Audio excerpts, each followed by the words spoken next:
Muy bien, retomando el punto en el que quedamos en la clase pasada, estábamos hablando de equimarginalidad y de utilidad marginal decreciente, dos aportes de Hermann Gossen. Y establecíamos que existe equimarginalidad cuando la utilidad marginal de un bien ponderada por el precio de ese bien debe ser igual, perdón, cuando la utilidad marginal de un bien ponderada por su precio es igual a la utilidad marginal del resto de los bienes ponderados por su precio. Ahora bien, desde este punto de vista del enfoque cardinal, ¿qué ocurre cuando hay variaciones en el precio del bien X? Bueno, veámoslo así. En primer lugar, tenemos que recordar que la utilidad marginal se puede ver como una función de las cantidades demandadas. Es decir, un incremento en las cantidades que yo demando significa que voy a consumir más unidades de ese bien. Y la utilidad marginal de cada unidad adicional que voy a consumir será menor. Es decir, la utilidad marginal del bien X es una función o mantiene una relación inversa de las cantidades demandadas. A mayor cantidad del bien demandado, la utilidad marginal irá decreciendo. Entonces, si ocurre un incremento en el precio del bien X, es decir, una variación positiva del precio del bien X, significa que este cociente se vuelve inferior a este. Entonces, ya no estamos en equimarginalidad. ¿Qué debe ocurrir? Bueno, recordando los supuestos del modelo, el consumidor es precio aceptante. Significa que no puede modificarse el precio del bien Y ni el precio del bien X. Si estamos evaluando el precio del bien Y, pues vamos a responder con un comportamiento o una variación sobre este bien. Para devolver la equimarginalidad, hay que hacer que este cociente vuelva a tener el mismo valor que antes, lo que significa que el numerador debe incrementarse. Para incrementar el numerador significa que la utilidad marginal del bien X debe aumentar. Y la única manera de aumentar la utilidad marginal del bien X sería disminuyendo las cantidades demandadas de él. Recuerden que la utilidad marginal, la primera ley de Gossen establece que la utilidad marginal de un bien es decreciente. Entonces, si lo vemos a la inversa, menos unidades demandadas significaría que la utilidad marginal estaría creciendo. Entonces, hay una relación inversa entre las cantidades demandadas y la utilidad marginal. Para aumentar la utilidad marginal del bien X, tendría que reducir las cantidades demandadas. ¿Y hasta qué punto? Bueno, hasta el punto en que se iguale con la utilidad marginal sobre el precio del bien Y. Entonces, un incremento en el precio provoca una disminución en las cantidades demandadas. Llegamos a la ley de la demanda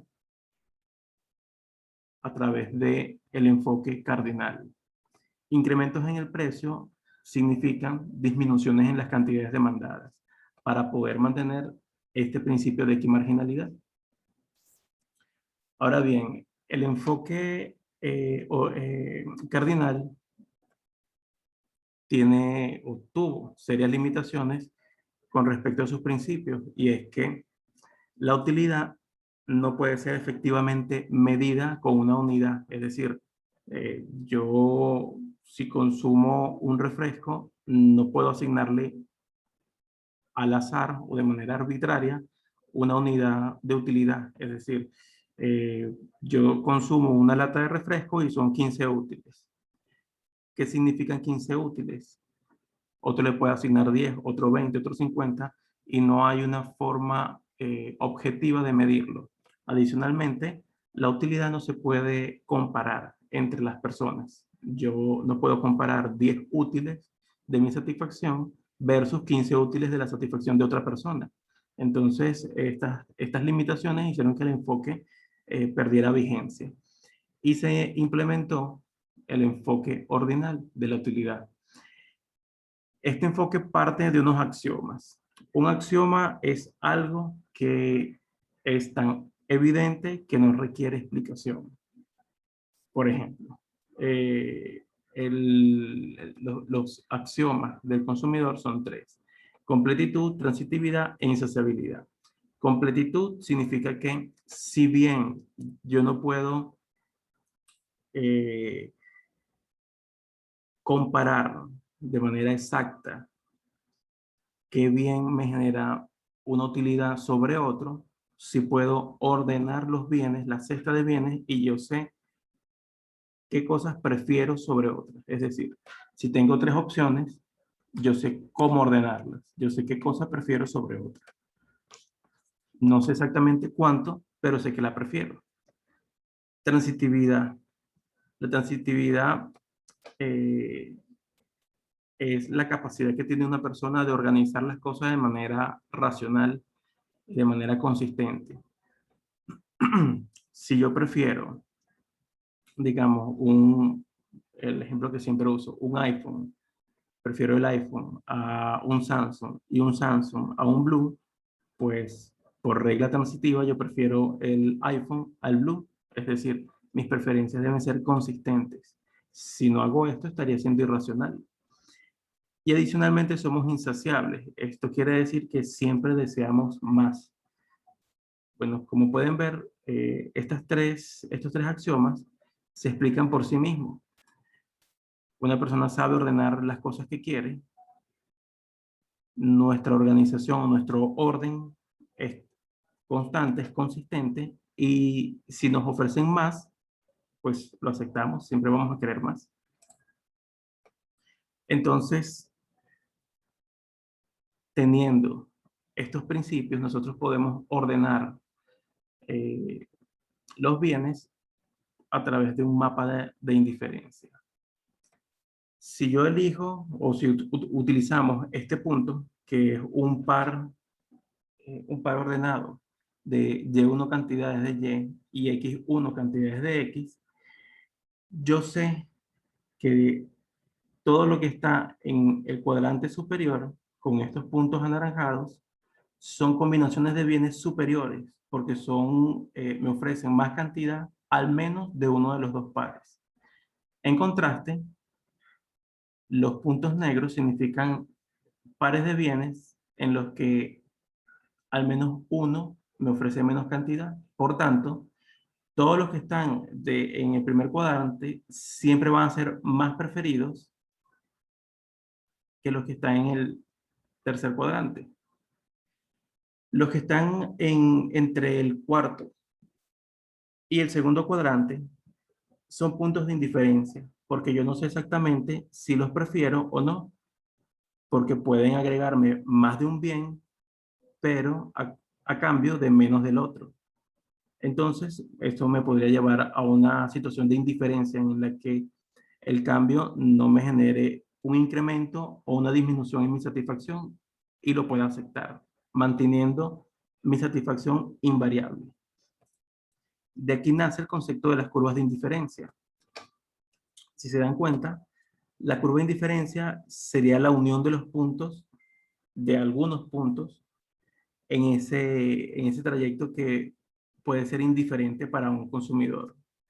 Entonces, una curva de indiferencia me representa un nivel de satisfacción que me otorga una serie de combinaciones de pares de bienes. Yo puedo estar parado en un extremo de la curva de indiferencia y tengo un nivel de satisfacción exactamente igual que el que tendría en el otro extremo de la curva de indiferencia. Estas curvas tienen algunas propiedades que se desprenden de los axiomas. En primer lugar, las curvas son densas, ubicuas. Esto es por el axioma de completitud. Si yo tengo la capacidad de ordenar todas las cosas que prefiero, no habrá un punto que yo no pueda ordenar. Es decir, no hay un punto en la curva que esté vacío y que yo no sepa cuál sería mi preferencia en ese punto. Yo siempre podré saber qué cosas prefiero. La pendiente de la curva de indiferencia es negativa porque somos insaciables. Si yo estoy en este punto y me dicen, eh, vamos a reducir la cantidad que tienes de Y, y a cambio te vamos a incrementar las cantidades de X. Bueno, yo estaría de acuerdo, porque me van a ofrecer más de uno de los dos y esa compensación me mantendría en el mismo nivel de satisfacción. Y adicionalmente, las curvas de indiferencia no se intersectan. Si se intersectan, estamos pecando de irracionalidad y estaríamos violando la completitud. Es decir, la persona no tendría la capacidad de ordenar sus bienes. Esto lo demostramos a través de un ejemplo.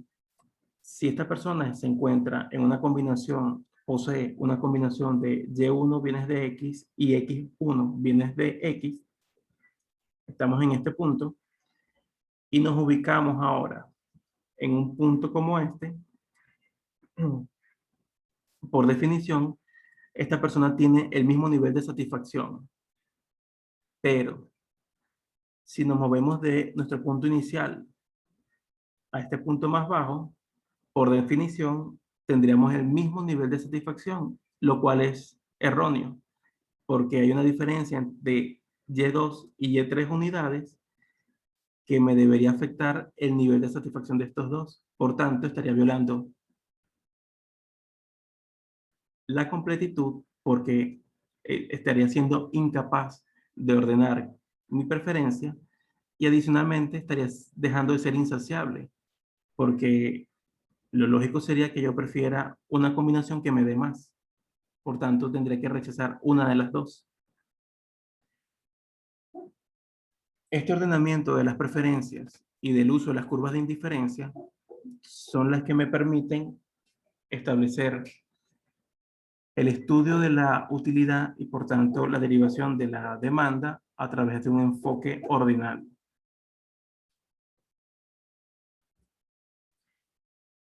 Es importante que lean el capítulo 3 del libro de Pindick, del libro de Robert Frank o del libro de Bari, o de los tres, mejor aún. Y adelantamos un poco más la próxima clase.